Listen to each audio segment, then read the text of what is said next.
É um imenso prazer estar com todos vocês mais uma vez. Nós começamos a falar sobre o Plano Nacional de Políticas Criminais e Penitenciárias de 2020 a 2023 e nós estávamos no tópico de prevenção, ou seja, atividades, a atuação estatal, o quê? Anterior ao crime. Vou pegar minha cola aqui, nós estávamos falando de quê? Dos déficit de vagas no sistema penitenciário. Vimos, inclusive, né, nós temos um déficit de quê? De 197%, nós ocupamos o quê? 197% da capacidade do sistema penitenciário e vimos que o estado que tem o menor déficit é o estado de Roraima, perfeito? Com os 1.141 vagas. Nós vimos, então, em virtude disso, o quê? Que no nosso plano nós temos ideias de quê? Do desencarceramento. Pois sabemos que existe uma coação muito forte de quê? Daqueles grandes criminosos trazendo o quê? Pequenos criminosos para o mundo do crime. Né? Eles trazem proteção para o pequeno criminoso, só que o pequeno ele tem uma contrapartida, por exemplo, uma contrapartida financeira, perfeito? Nós temos o seguinte, nós vimos o número de mandados a cumprir é muito superior ao número de vagas que nós temos. Vimos que o sistema penitenciário ele é ocupado por quem? Por quem comete, para falar a verdade, os crimes mais cometidos são o crime de roubo, o crime de tráfico e o crime de homicídio. E especificamente em relação ao crime de tráfico de drogas, nós temos a informação de que nós no Brasil prendemos muito mal. Nós prendemos no tráfico de drogas, prendemos aquele pequeno traficante. Quando é interessante nós prendermos o grande traficante para, vamos dizer assim, tentar destruir a organização, o cérebro da organização criminosa, ok? Nós temos uma diferença lá e uma crítica também ao Estado brasileiro quando, em comparação com Portugal, né, nós temos que a lei de drogas nossa, ela deixa um certo subjetivismo, ou seja, as autoridades, no caso o juiz, né, ele vai fazer o quê? Ele vai interpretar e vai, de certa forma subjetiva, porque a lei não traz algo objetivo, ele vai dizer o que é tráfico ou o que não é. Por exemplo, lá a confusão entre o crime de tráfico de drogas previsto, por exemplo, no artigo 33 da Lei 11.343, né, e o crime de consumo pessoal, o artigo 28 da Lei de Drogas. Então, de certa forma, o juiz ele tem ali uma escolha, né? Isso é tráfico, isso não é. Né? Lá ele, obviamente, levando em consideração alguns pontos, né? A natureza da droga, a quantidade da droga, o local, as condições em que se desenvolveu a ação, né? Enfim, diversos pontos. Quando lá em Portugal nós temos um critério objetivo, né, de quantidade de droga, por exemplo, que é encontrada. Isso, infelizmente, essa quantidade ela pode ser prejudicial, porque eu posso ter aqui uma quantidade X de droga, mas está escondendo outra. E aí eu sou encontrado pela autoridade policial com aquela quantidade de drogas, só que eu consigo vender, não, eu sou usuário, né? Eu consigo vender e pego mais e o policial não vai saber se aquele mais era algo que estava guardado ou se era aquela mesma droga que ele já tinha encontrado antes. Né? Então é um pouco complicado falar sobre isso, mas temos essa diferença no Plano Nacional de Políticas Criminais. Okay? Nós temos também um ponto que fala sobre a baixa resolutividade dos inquéritos policiais, né? Que temos a média ali de aproximadamente ali 20% das resoluções dos casos. É muito, mas muito pequeno mesmo, inclusive em comparação com outros estados nós veremos isso. Outros estados soberanos, certo? Nós temos lá também um comparativo entre o Brasil e os Estados Unidos. Nós temos algo que está sendo introduzido no sistema brasileiro, que é o exame de DNA, né, ou de material genético, para falar a verdade. Né? Nós temos que no Brasil, temos essa nova possibilidade e lá nos Estados Unidos nós já temos essa utilização há muito e muito tempo, inclusive já lá eles têm a ideia já de guardar, eles já tinham a ideia de guardar casos antigos, vestígios de casos antigos, para serem utilizados futuramente quando essa tecnologia chegasse. E hoje existe nos Estados Unidos o que é a resolução de vários crimes antigos. Isso é muito, muito legal mesmo e pode ser uma ideia adotada pelo Estado brasileiro para a resolução de diversos crimes, ok? E nós temos ali também um ponto, uma crítica que é feita em relação ao Tribunal do Júri, né? Nós sabemos que o Tribunal do Júri está previsto na Constituição Federal de 1988. Ele serve para julgamento dos crimes dolosos contra a vida, né? Aí vocês lembram de outros pontos, princípios que estão previstos lá na Constituição Federal, como soberania dos vereditos, sigilo das votações, plenitude da defesa, né? E outros. Tá? E nós temos que existe uma questão de uma crítica à impunidade no Estado brasileiro e o indivíduo que comete um crime doloso contra a vida, ele tem mais medo de quê? De morrer do que de ser punido pelo judiciário brasileiro, né? Então temos essas críticas aí, né? Esses pontos aí que são importantes. E agora nós vamos para começar a aula de hoje, né? Falando sobre outros pontos. Vou grifar alguns pontos mais importantes, né? Mencionar, esse ponto é importante para vocês na hora da prova lá, beleza? No começo dessa aula, nós veremos o quê? Uma parte mais decoreba da lei, né? Um texto da lei, realmente eu vou ler com vocês aqui, né? Sem problema nenhum. Se vocês não estiverem lendo em casa, vocês terão uma oportunidade de ler aqui comigo, mas não gosto de fazer isso, mas vou grifar algumas passagens aí. Não gosto de trazer a lei e ficar lendo ali, né? Porque isso vocês já podem fazer em casa sozinhos, perfeito? Mas eu vou grifar alguns pontos que são importantes aí, caso vocês não tenham visto, vocês verão comigo aqui. E ao final, né, na metade para o final, nós veremos tópicos mais esquematizados aí e mais dinâmicos também. Às vezes, infelizmente, a aula precisa dar essa parada, né? De uma leitura mais chata, enfim, mas vamos que vamos, ok? Então, vamos lá para o nosso quadro.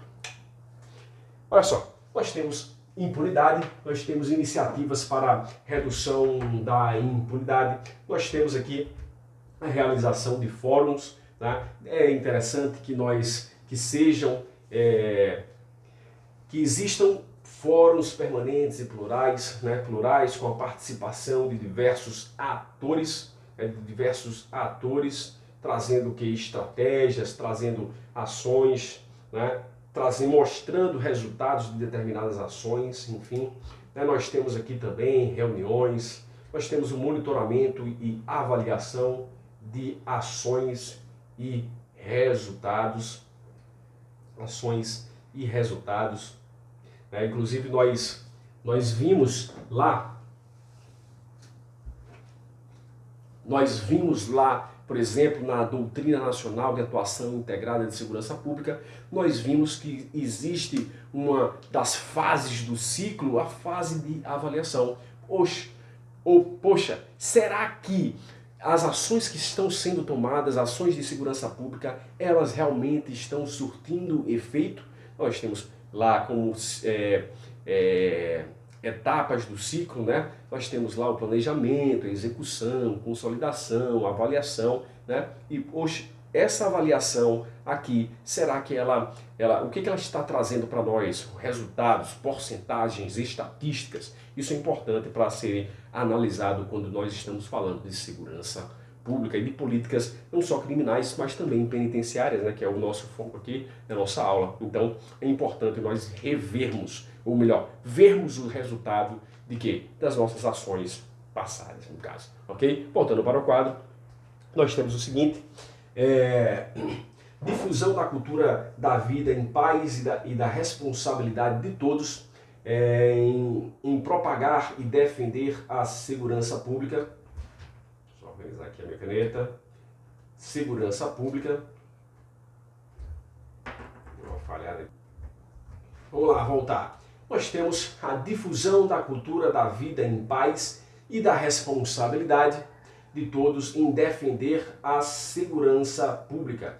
como bem jurídico inerente à dignidade da pessoa humana, por meio de propaganda massiva nos meios de comunicação, seminários em escolas, empresas, órgãos públicos, conselhos comunitários, associações de bairros. Ok, tranquilo. Continuando. Identificar os fatores da violência. Por isso é importante que nós tenhamos aqui a participação também de outros profissionais, perfeito? Pessoal da sociologia, ciências sociais, enfim, psicologia, é interessante a participação dessas outras pessoas também, desses outros atores.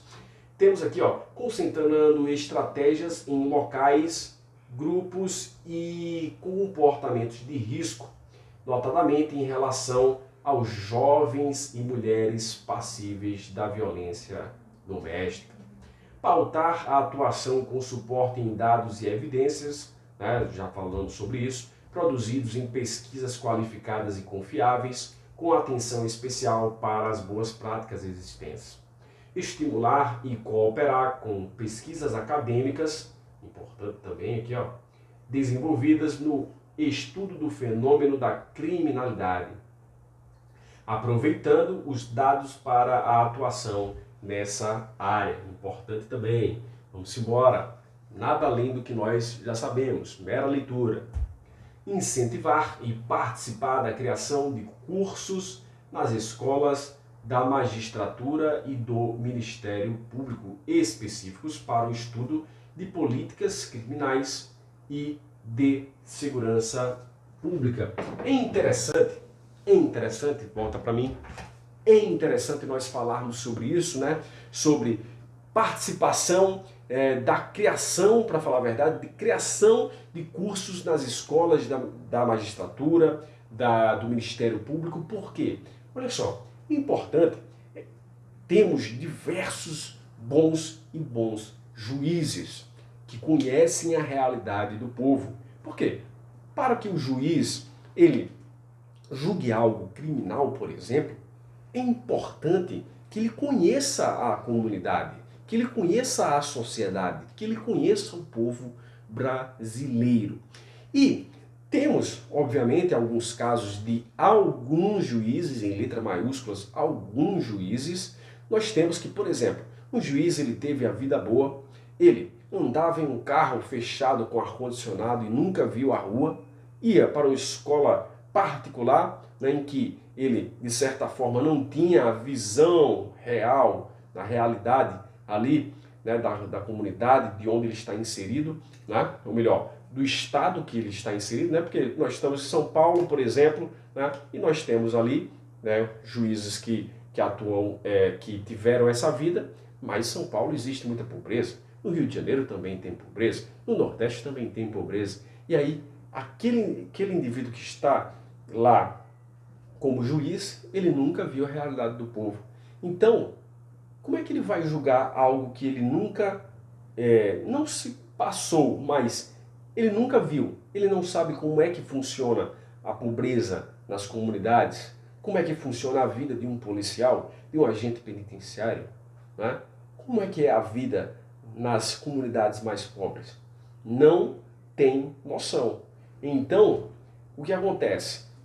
É difícil, mas para tanto, para amenizar, né, reduzir, ou melhor, para que ele possa conhecer, né, o que acontece? É importante que a gente tenha escolas, cursos na magistratura sobre políticas criminais de segurança, mostrando inclusive o quê? Aspectos não somente criminais, mas aspectos culturais, aspectos socioeconômicos.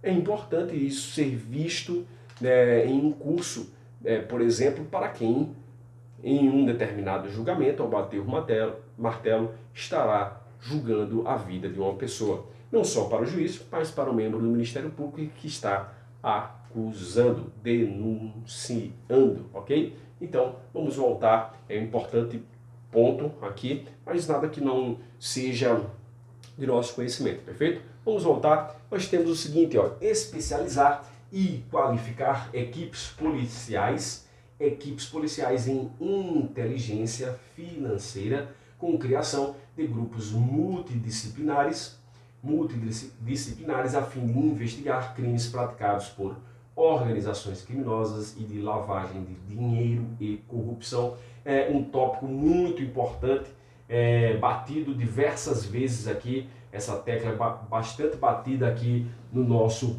Plano Nacional de Políticas Criminais e Penitenciárias, então vamos ficar espertos aqui. Eles sempre, em muitas passagens aí do nosso plano, fala sobre atingir as organizações, grupos criminosos no que tange ao quê? Ao aspecto financeiro, ok? Então é importante a gente qualificar equipes policiais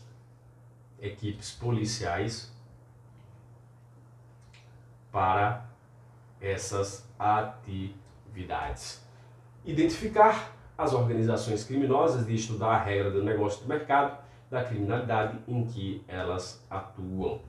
É um ponto muito difícil de ser aplicado aqui, porque as organizações criminosas, elas atuam em diversos segmentos, mas todos os segmentos eles podem ser analisados, até porque eles não são infinitos, né? Temos armas, temos drogas, né? Temos também aqui corrupção de agentes públicos. Nós temos também diversos outros, prostituição, né? Tráfico de pessoas, enfim, existem diversos pontos aí interessantes de atuação das organizações criminosas. Nós temos um ponto importante aqui, na iniciativa para a redução da impunidade, instaurar procedimento investigatório específico para investigar cada uma das organizações criminosas, priorizando a desconstrução financeira, olha só, priorizando a desconstrução financeira de suas estruturas como estratégia mais eficiente do que a aplicação da pena de prisão. Olha só que interessante, né? Ele coloca essa destruição financeira aqui, ela coloca como sendo uma prioridade aqui quando em relação aqui à prisão do indivíduo. Isso é interessante demais. Alterar a lei 11.343, que é a lei de drogas, a fim de estabelecer critério objetivo. Nós já falamos sobre isso, né? Quando estávamos fazendo o comparativo entre Brasil e Portugal. Um critério objetivo para a distinção entre usuário e traficante de drogas, afastando o subjetivismo dos operadores jurídicos, quando da tipificação das condutas. Cumprir o que determina o artigo 2º, parágrafo único da Lei de Drogas, a fim de que seja regulamentado exclusivamente para fins terapêuticos. Olha só, uma iniciativa aqui, ó. O plantio, a cultura, a colheita, a exploração de vegetais, dos quais possam ser extraídas substâncias com este escopo, com objetivo terapêutico medicinal.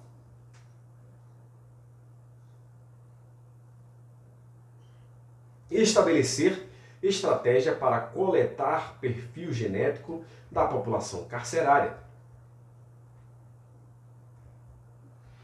para fins de formação de bancos de dados para identificação, banco de dados para identificação da autoria em crimes com violência. Volta para mim aqui, falando sobre isso, é importante que os senhores e as senhoras conheçam o artigo 9º-A, que fala sobre esse ponto. Artigo 9º-A da Lei de Execução Penal, perfeito? Fique esperto lá, faça uma leitura obrigatória. Vamos lá. Nós temos definir protocolo rígido para a preservação do local do crime, capacitando os policiais quanto à preservação. Lembra que eu falei, ó? Preservação de vestígios para fins de exame de DNA. Interessante. Próximo ponto. mapear as manchas criminais a fim de realizar patrulhamento estratégico. Olha só que legal, patrulhamento estratégico conforme os locais e horários de maior risco para a ocorrência de crimes com violência e desenvolver ações públicas como incrementar a iluminação, colocar câmeras de vigilância, enfim. Então essas manchas criminais, estatísticas, mapas, né, de onde está se concentrando tal crime, áreas violentas, áreas de risco, quais horários, enfim. Olha só que interessante. Inclusive nós temos lá no filme Tropa de Elite, né, se não me falha a memória, Tropa de Elite número 1, né, que fala sobre isso aqui, as manchas criminais, que determinados comandantes de uma determinada área, eles jogavam os corpos, né, tem 2 comandantes aqui de áreas diferentes, e aqui era muito violento. E aquele comandante dessa área que fazia o quê? Ele jogava os corpos na outra área, na área A e área B, por exemplo. E aí jogava lá para colocar na conta de outro comandante que aquela área ali, a área B, era mais perigosa, né? Era de maior risco. Nós temos aqui estruturar a adoção da política da despenalização com incentivo e qualificação por meio de cursos das escolas da magistratura e do Ministério Público, quanto à implementação da transação, da suspensão condicional do processo e do acordo da não persecução. São tópicos aqui, são institutos do direito penal, por exemplo, que eles não servem para isso, né? Para substituir aquela pena por acordos com o criminoso, vamos dizer assim.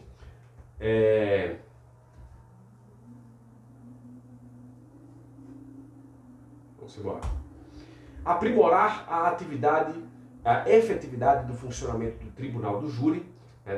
Tecemos algumas críticas a respeito do Tribunal do Júri e impunidade, tendo como uma das orientações o exemplo dos Estados Unidos, em que mais de 90% dos crimes são resolvidos por meio de acordos. Isso não quer dizer ser leniente com crimes graves, na medida em que, em consonância com dados divulgados no documentário, a 13ª emenda, mais de 97% da população carcerária estadunidense decorre dos acordos criminais. Então, um exemplo aí, né, novamente, os Estados Unidos da América aqui, quando estamos falando aqui de Tribunal do Júri. Tribunal do Júri. Promover o cadastramento de organizações da sociedade civil e capacitadas para a participação no programa de cumprimento de medidas e penas alternativas. Até porque hoje as pessoas não querem, empresas, a maioria, vamos falar assim, vamos ser realistas, não quer receber o quê? Presos, pessoas provenientes do sistema penitenciário. Desenvolver sistema eletrônico de monitoramento do cumprimento de medidas e penas alternativas. Essa aqui é interessante, esse tópico aqui, ó, que nós veremos aqui. É uma iniciativa, né, uma proposta, né? Disseminar e fomentar política no sentido dos órgãos públicos, né, os órgãos da administração direta e indireta, vocês devem ter visto isso aí em direito administrativo, né? Efetuarem contratação de preços, né? Então estamos falando de contratação de preços, com a retenção entre 25% a 30% da remuneração paga para fins de recolhimento ao fundo penitenciário do respectivo Estado, aplicando a mesma estratégia em relação à iniciativa privada. Lembrem-se de que os presos eles podem executar trabalhos e esses trabalhos aqui, ó, são remunerados. Perfeito. Então, existe aqui, ó, essa iniciativas para a redução da impunidade, né? Batendo no bolso aqui daquele indivíduo que está preso, né? Então, pode ser que exista aí algum efeito positivo, né, quanto a essa medida. Vamos embora. Reduzir a reincidência por meio de melhor governança do sistema penitenciário, né? Bastante criticado, especialmente mediante a implementação de ações no sentido de promover o ensino, a integração dos presos com a família, né? E oferta de trabalho. Aprimorar a legislação criminal, tendo como norte as diretrizes deste Plano Nacional de Política Criminal e Penitenciária e do Plano Nacional de Segurança Pública e Defesa Social, que nós vimos andam em conjunto, andam em paralelo. Criar mecanismos para promover estratégias e ações anteriores ao crime. Então estamos falando aqui de medidas preventivas, ormente no tocante à prevenção, visando aprimorar a segurança das regiões fronteiriças brasileiras, afetadas pela criminalidade peculiar ao território de fronteira, marcada pela entrada ilegal do contrabando, descaminho, bem como o tráfico de drogas, acarretando o aumento da criminalidade e violência naquelas regiões, não somente naquelas regiões, mas também temos aqui em outras regiões, né? Nós sabemos que não só no Brasil, nós temos uma fronteira bastante aberta e há uma grande preocupação do governo atual de fechá-las para pessoas ilegais. Por quê? O que acontece? Quando uma pessoa que vem fugida de um determinado país, ela vem sem emprego. Às vezes a entrada acontece sem controle, não sabemos se aquele indivíduo é criminoso, se aquele nome, aquele documento que está sendo utilizado por ele é um documento que é dele realmente ou é de outra pessoa, qual é o passado, os antecedentes daquela pessoa, nós não sabemos. E aquela pessoa, nós já temos o nosso problema no Brasil de desemprego. E quando aquelas pessoas elas vêm para o nosso território, há uma grande chance de que exista um aumento no desemprego. E nós sabemos que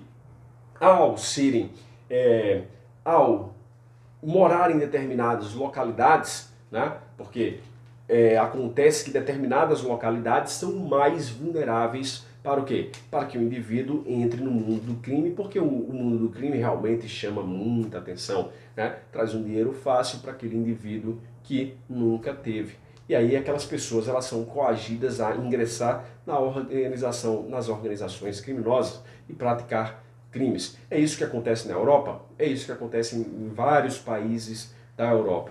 O que acontece no Brasil também é o que acontece no Brasil. Então, vários indivíduos de outras nacionalidades cometendo diversos crimes e atuando inclusive em organizações criminosas e também no tráfico ilícito de drogas e entorpecentes. Eu falo isso de indivíduos de diversas nacionalidades, ok? Então, é interessante que exista uma proteção à nossa fronteira para quê?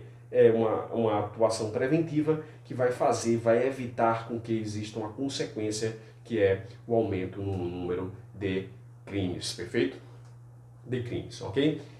Lembrando também que as regiões de fronteira são regiões que de certa forma como existe aquele trânsito ali, fica mais fácil o indivíduo ele cometer um crime na nossa nação e se esconder em outra nação. Inclusive há países que são divididos ali, o Brasil faz fronteira ali, uma rua de um lado é um Brasil, do outro lado é outro país. E sabemos que nossas autoridades policiais, né, não têm circunscrição, não tem jurisdição também em relação ao juiz naquele outro território. Então fica muito difícil a gente atuar dessa forma, ok? Então o fortalecimento também das fronteiras é um ponto muito importante que está aqui sendo falado aqui nesse Plano Nacional de Políticas Criminais, ok? Voltando para o quadro, nós temos o seguinte: diretrizes e medidas logo após o crime, repressão. Volta para mim. Nós temos então essa questão da repressão. Nós veremos pontos importantes aqui sobre a repressão, o segundo pilar